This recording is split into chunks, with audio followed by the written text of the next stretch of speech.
Hello everyone, we are joining here from East Denver with Gil, founder of Lava Network, and I'm excited to dive in and how Lava works. So Gil, introduce yourself, Lava Network, and let's dive into how it works. Yeah, thanks, and thanks for having me. My name is Gil Binder. I'm the co-founder and CTO of Lava Networks. We've been building a modular data access layer for blockchains. Basically, it's a way to access data from different blockchains using RPCs and APIs. All right, so let's dive in how it works. Yeah, so in Lava we have a few different roles on the network. We have validators. We have providers who provide data. We have champions who build the access and manifests that define how to access the blockchain data. And we have consumers who access the data. So basically, So maybe before that, let's so RPC network and kind of data provision in general. RPC, yeah, sure. So when a user, goes to his wallet on MetaMask or whatever, they need to see his account balance. They need to send transactions. They need to, get the spot price of, some kind of pair of tokens. To do that, they have to use RPC. Basically, the user creates a query, and traditionally it sends it to an RPC server.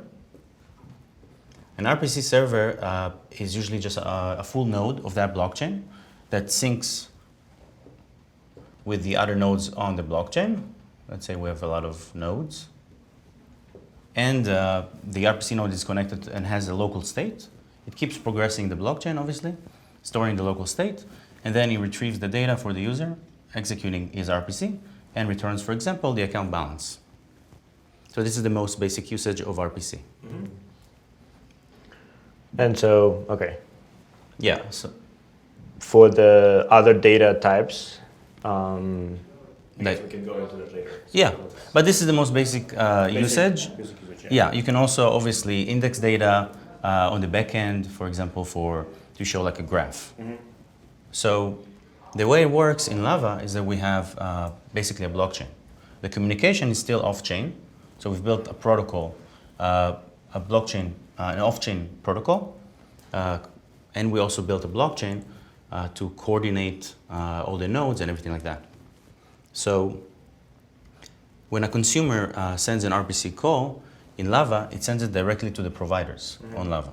So maybe we should start with giving an example of let's say, Ethereum. Yeah. So we have a champion. They define a manifest, basically a JSON file, with all of the different API calls that you can do and RPC calls that you can do on Ethereum. So let's, for example, say ETH call, ETH, let's just say get balance, right? And the list goes on. And this is what makes, by the way, Lava Modular, is that we have these manifests. Then the champion sends this manifest on-chain, and basically we have a list of manifests of all the different blockchains. The incentive for the champion is that all the traffic that goes through this specification, basically, he can get some portion of the rewards for the traffic. The second thing that we have providers. Providers are basically these node runners. In traditional Web 2, you can think of them as the DevOps team that is running all the servers. So in Lava, we have providers. They basically stake tokens. Let's take them, put them here. And they stake on these specs. That gives them the ability to provide users access to the data, to these RPC calls. Okay, so providers, yeah, it's just for examples, right? It can be Infura, it can be, near like Pagoda RPC. They know which types of RPC nodes they're running, so they find out of all of the specs, we call them. And they say, okay, I will be providing this spec, and for that I need to stake some of the Lava tokens. Yes. and that pretty much guarantees the quality of service. On Exactly, the side. yes. So the staking mechanism is there to ensure that the provider is providing quality data. It ensures that they have a stake in what they're providing. So if someone, basically a provider, is trying to provide malicious data or is giving fake data, we have a mechanism, we can talk about it later. It's called conflict detection, to catch it, upload it on-chain, and slash or jail them for doing that. Okay. And then from a consumer side, I'm assuming now as a user, your wallet will now use a different, will not go directly to Infura, but will now use a different URL. So how does that data flow works? Great question. So in Lava we have, so as I was saying, we have an on-chain protocol, right? And we have the off-chain protocol. The reason we have the off-chain protocol is because when you're using RPC, you need to get a lot of messages, right? You need to send a lot of queries and get a lot of data. If you needed to do that on-chain, that wouldn't be very fast. It would be very expensive and slow. So we basically built a way to wrap a query. Let's say we're getting the balance here. Let's go get. We have what we call a consumer server that is like a proxy. It takes the get query, wraps it in a protobuf, and the user, what we call a consumer, they sign the message and send it to any of the providers. So as I was saying, providers can stake on the network. Yep. So let's say we have 1 provider, 2 provider, 3 provider, 4 providers, and they are all connected to the RPC nodes, right? Well, the providers are running RPC. Yeah, they are running RPC nodes individually, and these are all connected to blockchains. Yeah. So now, as a user, they take the protobuf. This is a gRPC protocol, so it's very fast, and it supports streaming, so it's very nice. The providers, they unwrap the protobuf and send the relay regularly to the RPC node. They get the response back, they wrap it back up, they sign it with their public key that they used, with the private key that they used on chain to stake, or some other key, but it's They're associated, yeah. And they're associated, and they get to the user. The user unwraps it and sends back the response to the user. Okay, so consumer pretty much, in a way, your gateways, which are Yes. the kind of from the client side, they just use gateway URL to send regular RPC requests, and then this is kind of your off-chain protocol. So we have 2 ways to do it, right? So you can, this is like open source, Yeah. so you can run your own gateway. Yeah. Or we have a TypeScript implementation of the same consumer code that you can just run here. Inside the wallet. Inside the wallet, inside the application. Exactly. And so, okay, so then on the consumer side, you sign the protobuf with your key, and then why are you sending it to multiple providers? Well, you only send one at a time, right? So basically here on the RPC consumer and also here on the SDK, we have what we call the provider optimizer. The provider optimizer, it's called OPT. It probes. So maybe we should start with how do you know which providers to talk to? Yeah. So as I've said, providers stake on-chain on a specific spec, which is a blockchain, usually, and they stake a certain amount of tokens. So for example, today on testnet, we have like almost 400 providers staked. Obviously, you're not going to talk to every single provider. It's too many. Also, you want to give equal opportunity to providers to talk to different consumers. So we have a pseudo-random function that runs on chain, like an RPC call. It's called get pairing. And it basically returns every epoch, every 15 minutes, a different list of providers based on their stake-weighted function. So now you get this list, and the consumer gets this list, and it has it can start probing these providers. So the first thing it does, the optimizer, it starts probing based on weight and seeing who replies the fastest and who has the latest block, right? So now they can basically give the consumer the best service possible. Okay, so you pretty much check for latency and check that they're presumably up to date. You're not validating like client, presume. So you don't know actually they have the latest block. No, you're just checking that. Yeah, they but return. we can estimate and we can see if someone's like way ahead of somebody else. They also because as I've said, they sign the replies, they're basically committing to a block hash. So if they're telling you, oh, I'm in block 1 million, you know, and the blockchain is at 100, they sign it, and then they can be slashed. They can present that. Okay. Okay. So then, so how's providers getting paid? And let's say consumer is paying for this request, so they're signing it. Yes. How does this get settled on blockchain to actually do the payments? So every time a consumer starts talking to a provider, it starts a new session. It's like a random UID. Okay. And there's what we call a compute unit. So in addition to the function call, there's the cost of the call, compute units, right? So we call it CU. And it says, let's say ETH call is 10 CU, right? Yeah. The consumer knows this because he gets the list of all specs and he has it stored locally. And then when you send, let's say we said ETH call to the provider, in the protobuf that you sign, you say total CU equals 10, right? You send it over a session, let's say session 1. You send it to the provider checks that your key can use the services, and sends back the response. When you want to get another ETH call, instead of writing 10, you write 20. You send it back to the provider, he knows that you already had 10, so he can charge you now for 20. At the end of the session, the provider takes the last protobuf, right, and sends it on chain. Okay, so you pretty much, consumer is kind of tracking how much they used, provider is also per session tracks how much that session have used already, and then when session is done, you can just settle it on chain. Yeah, they send the transaction, and at the end of like an epoch, they get paid. Okay, and so... It's not exactly accurate because we also have subscriptions. Yeah, well, I mean, even in this model, right, so as a consumer, do I initiate session on chain as well? No, you don't need to initiate. No need. So how is the tokens locked for, let's say my consumer balance is, you know, 0?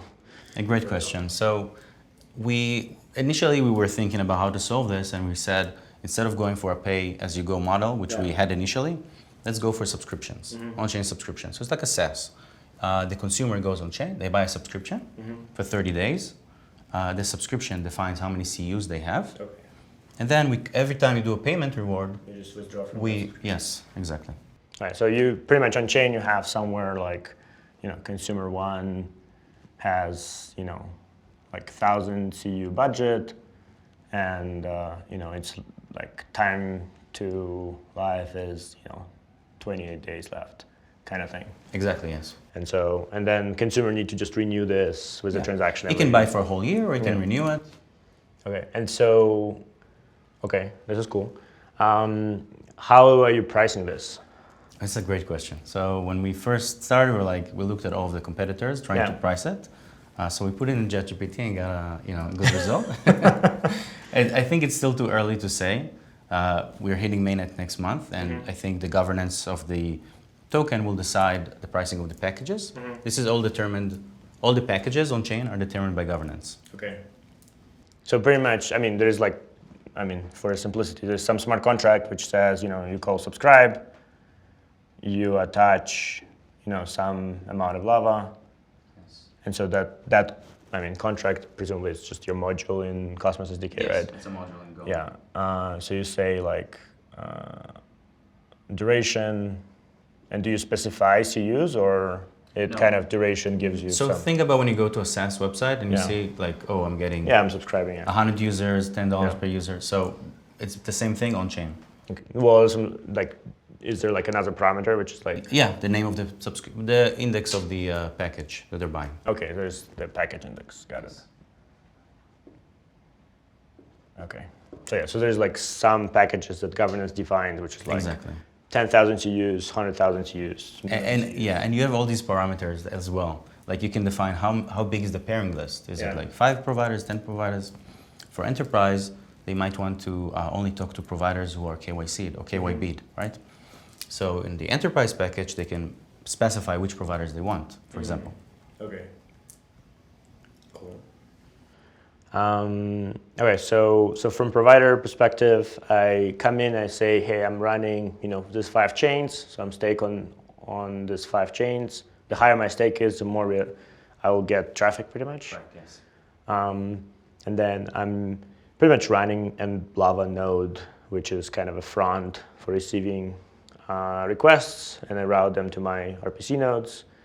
And this front pretty much accepts requests, routes them to RPC, Yes. and then keeps track of all the sessions for all the consumers, and then settles them when session is done. Do you have like time to live for sessions? Yeah, sessions are actually. I think sessions are you create a new session every epoch, Okay, which is 15 minutes on chain, and they keep track of the block height of the lava chain, I see. so they know when an epoch is changing. Okay, so like every 15 minutes they settle. And Yeah. They, So- they have like 2 hours to settle. Actually, they can settle later Yeah, if yeah. it's really busy. okay, so yeah, I'm just like thinking of the traffic from providers alone, right? We're seeing it's a lot of traffic. It's very interesting to see, but actually, one of the things that we've built, as I've said, we have these specs, Yeah. and then we have this protobuf, right? Yeah. Now in the spec, you can tell the specific query how to parse it. So now you set a parser, and the query, both the on-chain and the off-chain can look at the query and take the block, let's say the block height from the query. So that gives us the superpower of basically sending, for example, let's say this provider only has the latest blocks, right? So, and let's say this provider is archive, which is more expensive because they have to store a lot more data, they have to store all the states. The consumer, when he gets the query, can parse the number, the block height, and send it route to it. the right provider. Okay. So this is done on consumer, like there's a specialized code, or it's part of the spec that you can route to different nodes? There's in the spec you define the parser, Okay. and then the parser sits on the consumer and basically calls into the consumer Yeah. parser for this specific query. But I mean, where is the logic that decides that this provider is archival versus this provider only latest? When they stake, they can say like I'm staking for, let's say ETH spec with the archive add-on. Okay, so there's like set of tags pretty much Yes, that a set of tags. each has. But there's no like kind of provider could just specify a function. Like it could be provider specifying a parser that says like, if this condition satisfies, send it to me. No, they cannot do that. They would have to modify the spec with governance. Yeah, but I'm just saying, as an alternative, you can have provider when they stake also specify a parser Yeah, for that's true. for their like route me stuff that looks like this, That's and so they interesting, yeah. parse the function. It says yes, route to this provider or not, and then you can maintain pretty much that's very interesting. set of parsers. Yeah. So just kind of allows providers to define better what they want to receive. Yeah. One of the things is we have to worry about is what if providers say they have archive, Yeah, so but they're returning nothing. Yeah. So on the spec, we also have what we call validations. So it's like a query that is built into the spec. They can check that the provider is no lying. For example, it can say, let's say, give me block 0. Yeah. And if the provider is not able to do that, anyone can take that query and the response of the query is signed by the provider, and they can upload it to the conflict mechanism with the validation of the block 0. And we know the response should be some kind of block. So I mean, okay, so yeah, let's talk about challenges pretty much. So there's one is invalid data, right? Yes. And 2 is no response. Yes. Well, malicious data is invalid, right? So invalid data, yeah. So this is the example. I'm asking for a block 0. This provider is like, I'm not actually archival node, so I'll just reply with like random block, like block 5,000. And so this consumer, how does this consumer actually like even realizes to do this? That's a great question. So it's a roll of the dice. Yeah. It's optimistic, right? Okay. So let's say I'm asking for this block. Yeah. You reply back with some nothing. Every once in a while, I will also randomly ask another guy. Yeah. Same question. And because it's a blockchain, the response should be deterministic with the same answer. And okay, so then if I see a conflict coming in, then I can just submit this to validation, and validation takes pretty much 2 responses, right? Yes, 2 hashes. From 2 different. 1 query hash and 2 response hashes. Okay, so yeah, so query, and then 1 response and 2 response, And so how does the validation know which one to slash? Okay, that's a voting mechanism on chain, right? Oh, so it like this is just recorded. This is a conflict. And these are salted, so it's like a commit and reveal hash. Okay. To see who's right. So we ask basically all the providers To then make the query and return back their answer on chain. They add a salt, and then they reveal the salt, and in the end, whoever's wrong can get slashed. okay. So you pretty much So then Whoever's in the minority, they might not be wrong, but let's hope let's hope the majority are honest. Okay.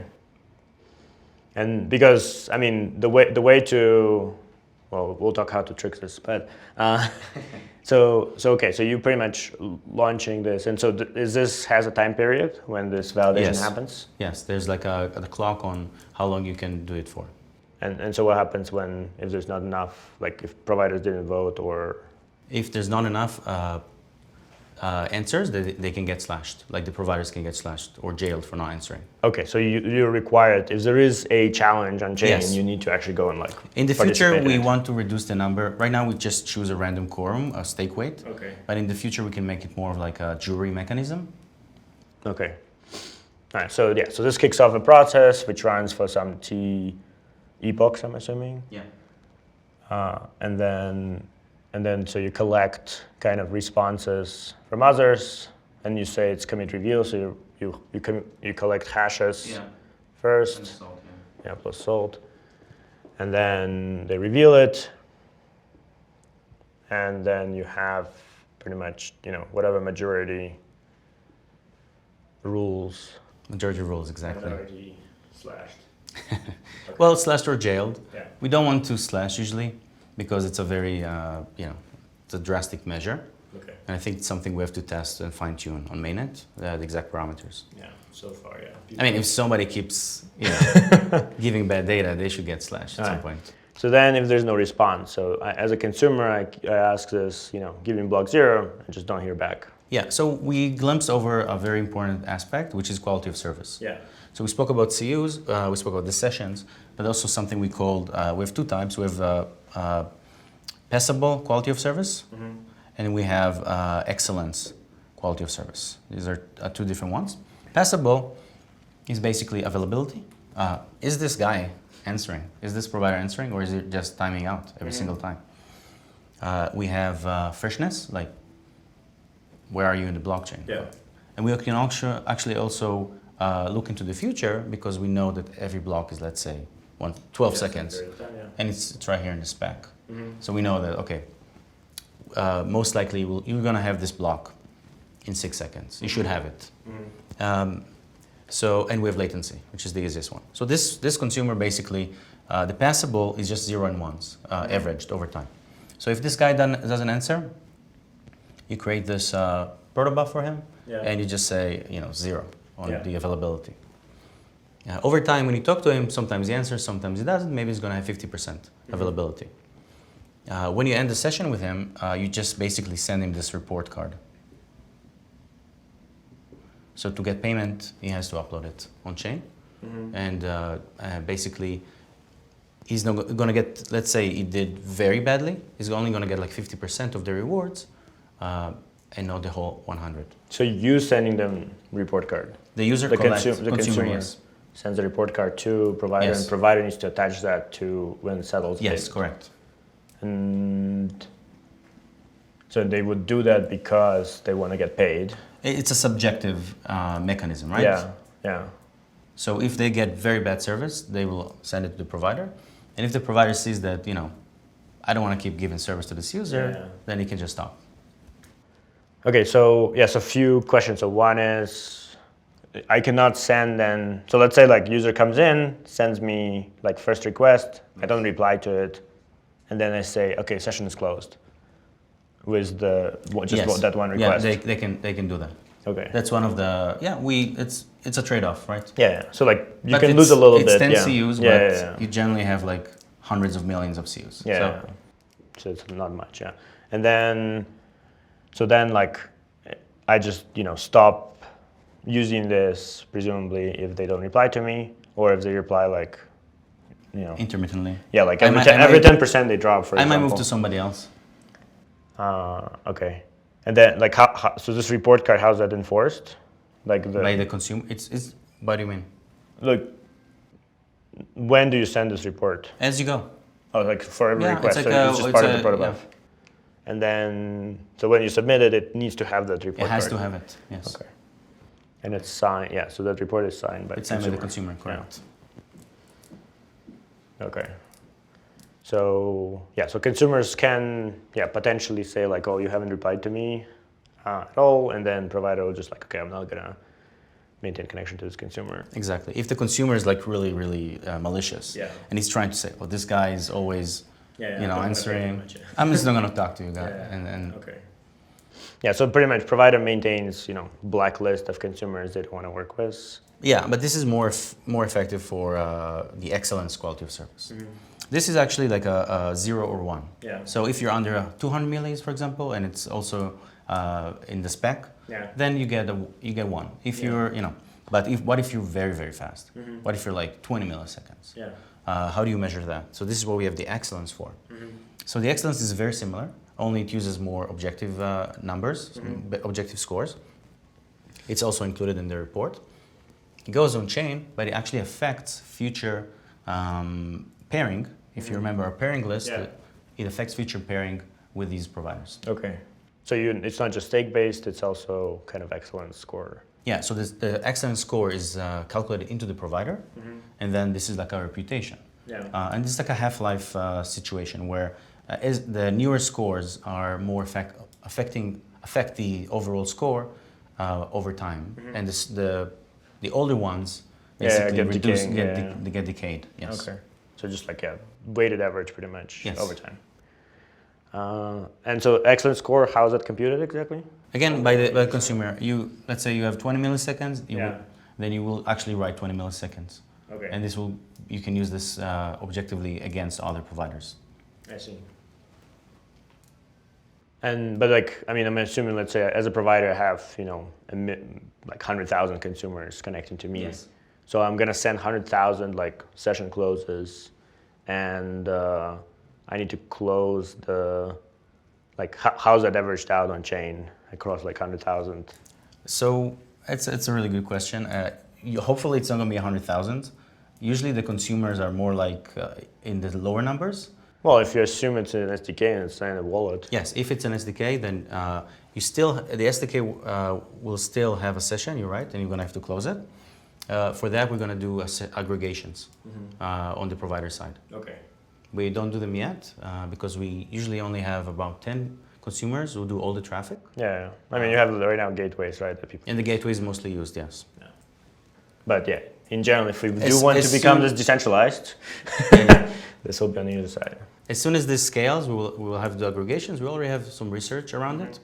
So like a ZK proof of aggregation, or? No, we can do that, or we can just we can ask the consumer. Can you give me a total of all the sessions? Oh no, but I mean, like, if you have a lot of consumers. Yes. Like a lot of. How do you aggregate all? Yes, you're gonna have to do some ZK. Yeah. Okay. Got it. So then you just You average. can aggregate all the signatures from all the users on the provider, send Yeah. on chain. Yeah, exactly. Well, it's that. If you have you can just ZK proof compress all signatures as a provider. Okay. That makes sense. And so you can add pretty much new chains by champion coming in, saying, okay, here's a new spec, providers, then like, okay, cool, we're gonna provide. So probably one of the providers will just do it. Yeah. Be a champion. That's a good idea for them, yeah. If they support new chain that's not there yet, and then you have currently like specific consumers, which are just kind of gateways, but then people can spin up their own. And presumably that has its own economic model through data and MEV, Yeah, as well exactly. as if people don't want to be exposed to that, they can use this directly in their wallet or the app, and then they can pretty much route their traffic across different providers to anonymize themselves. So if one's down, you can talk to another one. Yeah. If one's slow, you can move on. Yeah. So you get all the best providers, and they basically fight on the arena to get to see who is the best one. Yeah. Another incentivization model we have is what's called incentivized public RPC. It's basically a pool on chain on the spec Yeah. where anyone can sponsor, send tokens to, Okay.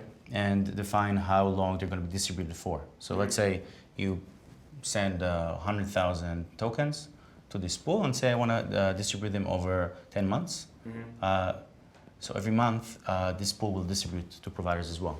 So it's a way for ecosystems to come in and offer this incentive for providers to come in, run nodes, and provide service to users. And so then, like, how do I, as a consumer, say, actually, don't charge me, build this, guys? It's an addition. So a consumer will still pay, Okay. right? But the IPRPC is an addition. An So additional this payment. is just like more For the providers. more revenue for providers. It's Correct. not actually like taking out.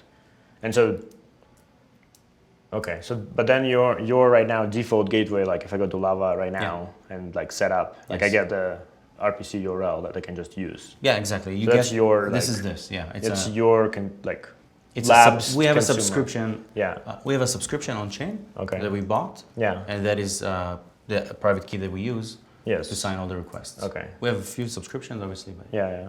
And so you're providing that, like as a like what's a model there for subscriptions. for you providing this subscription? Oh, so we work with the foundation, and Yeah. we basically have an agreement that we help them run these servers, Okay. right? So And- this is separate from this, separate from Yes. incentivization. Okay.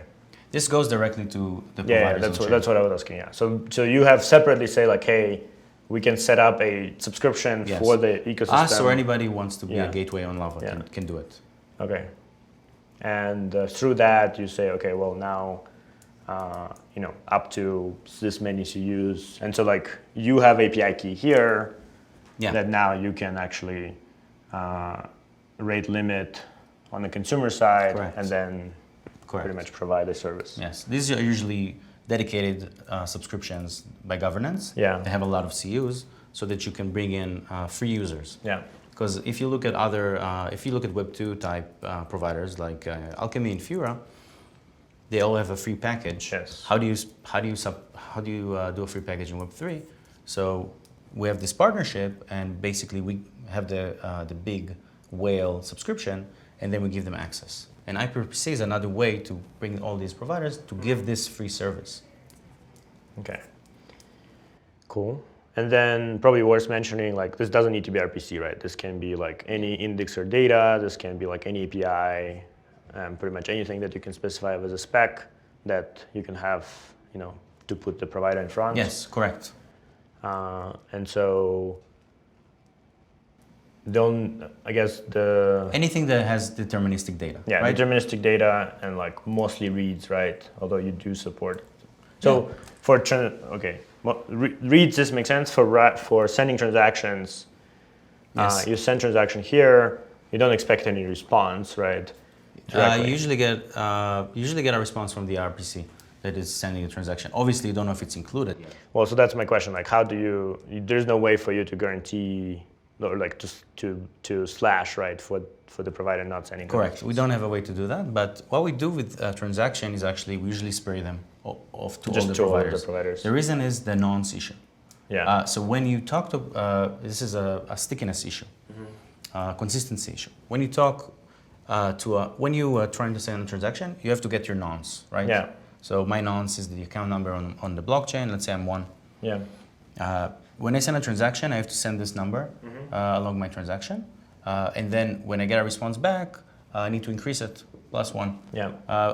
And the way worlds work is that they ask again the RPC, what's my nonce? Yeah. But if you at the first pass go to this provider and the second pass go to the second provider, you might get a different nonce.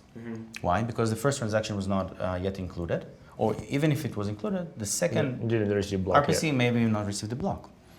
So then the user sees this annoying message, incorrect nonce.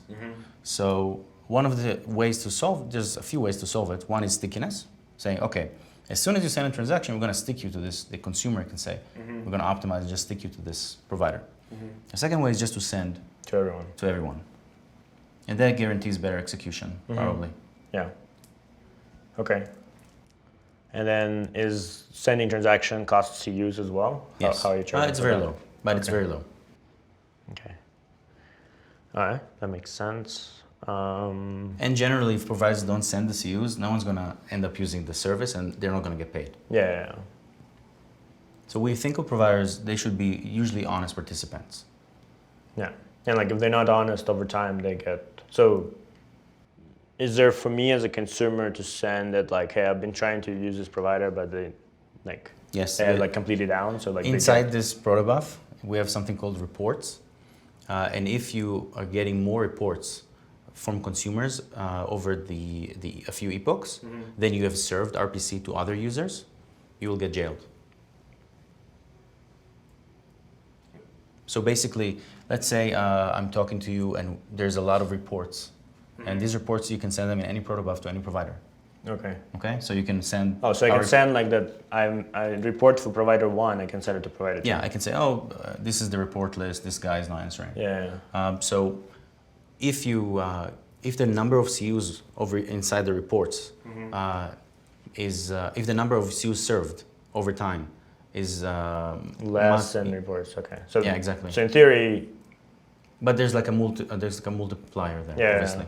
So like just if I want to like grief one specific provider, yes. I need to pretty much I will be just sending reports all the time. All the time send reports. This guy doesn't answer. This guy doesn't answer. Zero quality of service, yeah. And so so how do you, because like I can create, infinite number of consumers to do that. Well, you're gonna have to have a subscription for each one. For each one, yeah. Right. Well, so there's like a cost fine tuning, right? Yeah, so yeah. if it costs $20 to buy this, and there's like 100 consumers, and they are all not malicious, yeah. then you would need to, You buy another. you need to work 100. more with that provider Yeah. than all the have a lot of reports against him, more Yeah. than the actual service Yeah. the provider gave in CUs. Yeah. Well, I mean, like the reason why would I do this is as another provider, Of I want course. to kick somebody out, right? With higher stake, and So- so I would be incentivized to send a bunch of reports so I can like buy a bunch of subscriptions. Hope that you get them in the pairing, which reduces the So number. the pairing is also it's binding, right? Like you cannot connect to someone Correct. who's not The there. provider checks, is this guy in my pairing? Exactly. And the other Okay. way around. Got it. Well, yeah. I mean, probably the people you want to kick out is like at the top, who has like highest quality of service and the most stake, right? Yeah. I mean, Bring them down, yeah. Yeah. You'll have to coordinate between all of the subscriptions.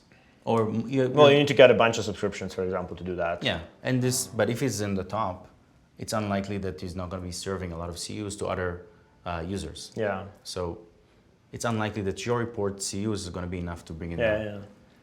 Yeah. Well, I mean, you can do it by like spinning up a public consumer Yes. that is serving actually a bunch of other. But you're going to have to pay a lot to do that, Yeah. right? Yeah. So I think on mainnet it's a question of Of like pricing. fine-tuning the yeah, pricing. Yeah. Yeah, and like I mean, you probably will see if like is like a bifurcation of like highest quality of service, high stake, getting Yeah. jailed. It's probably like somebody's playing with this. Okay. Yeah. And then I guess the other interesting thing is, I mean, you mentioned a couple times is that, I mean, it's blockchain, so it's eventually consistent. So you do have different RPC nodes at a different state. Correct. Especially for faster chains, Yes. like 1 second blocks, for example. Yeah.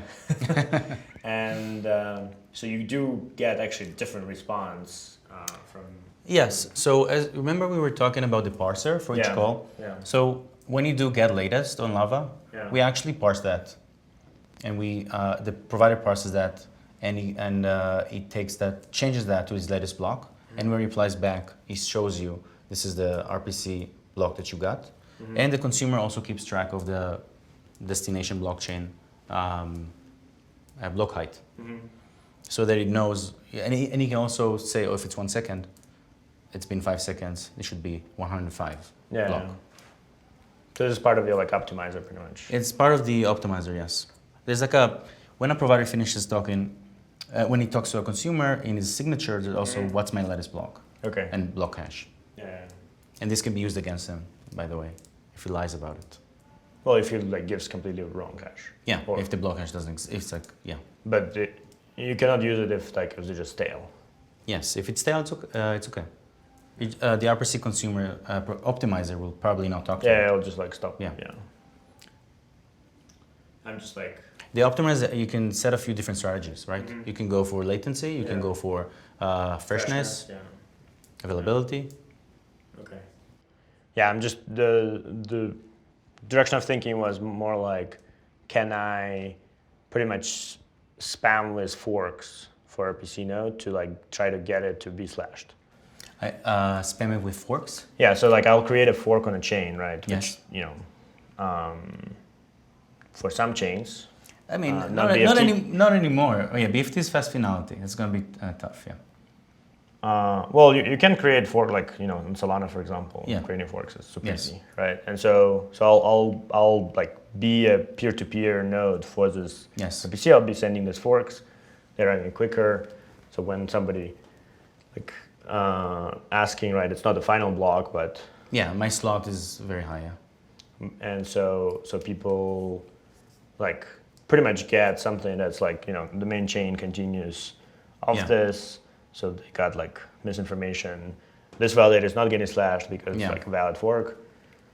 Just like reworked out of That's it. difficult. That's difficult to solve with these types of blockchains, right? Because Well, it's also on Ethereum. on Ethereum, exactly, yeah. You can have a reorg Yeah. and you can have a partitioned state, but this is for any RPC service. It's not something we could solve, right?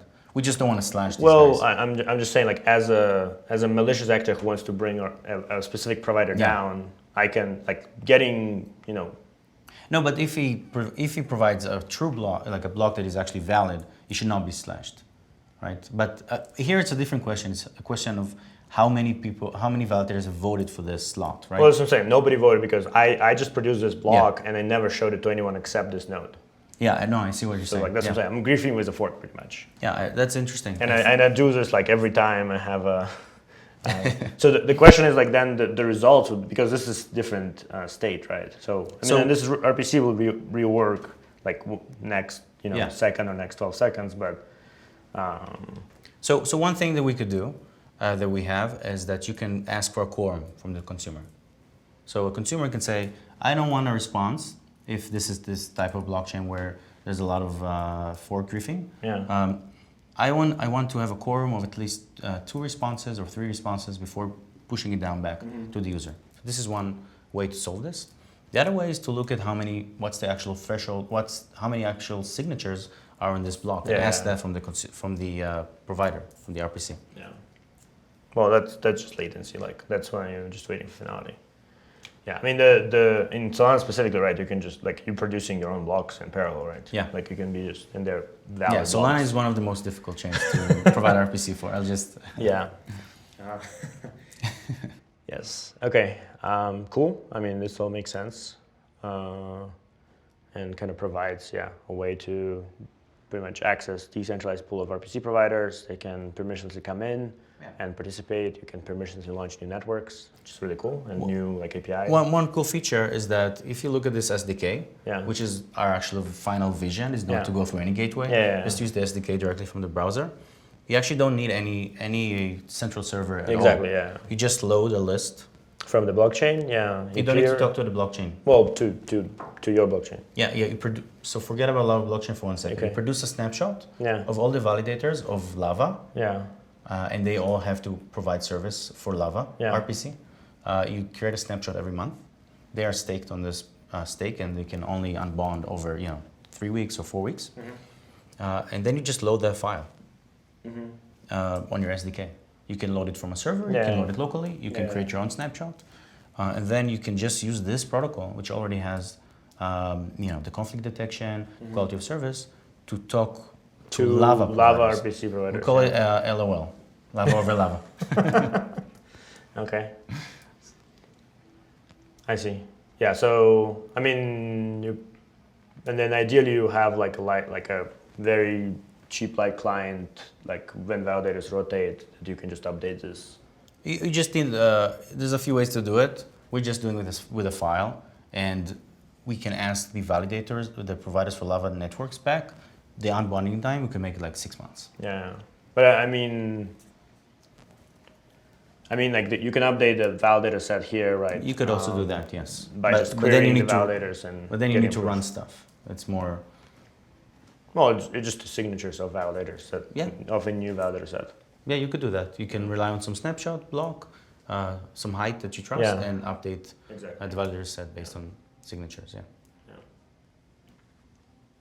Yeah, it's just like, I mean, usually it's kind of this like validator update, pretty much light client. So you have new validator set that's signed by the supermajority of previous validators. Yeah, actually, I think Comet BFT and Cosmos SDK, they have a light client. Yeah, exactly. I think they have a TypeScript. I mean, one as Cosmos well. has that, yeah. Yeah. Yeah, I mean, we have that for Near as well. It's very useful Yeah. for bridges and for other stuff. Okay. Lava over lava. Yeah, that's a... All right. Anything else we should know? No, I think we covered a lot. There's obviously a lot of fine details in the protocol. So every one of these aspects we've worked on a long time, try to make sure it's reliable. Mm-hmm. Yeah, but I mean the high level is like because it's off chain, right? This is like it's kind of an overlay network on regular RPC, but it allows to route to any provider, and then you have a blockchain which is like actually doing settlement and Correct. kind of economics. And I think the superpower is like being able to parse the queries. Yeah. And like say, oh, this is this block number. Oh, this is a trace function, and being able to route them. Yeah. But also to validate the responses. Yeah. Yeah. No, that's very powerful for sure.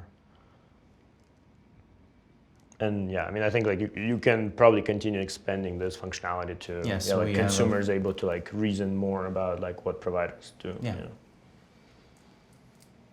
Yeah. Really cool. All right. Well, hopefully this was educational, and check out Lava. Yeah. Lavanet.xyz. Yeah, right? exactly. Yeah. And try it out for your applications. Amazing. Thank you. Thank you.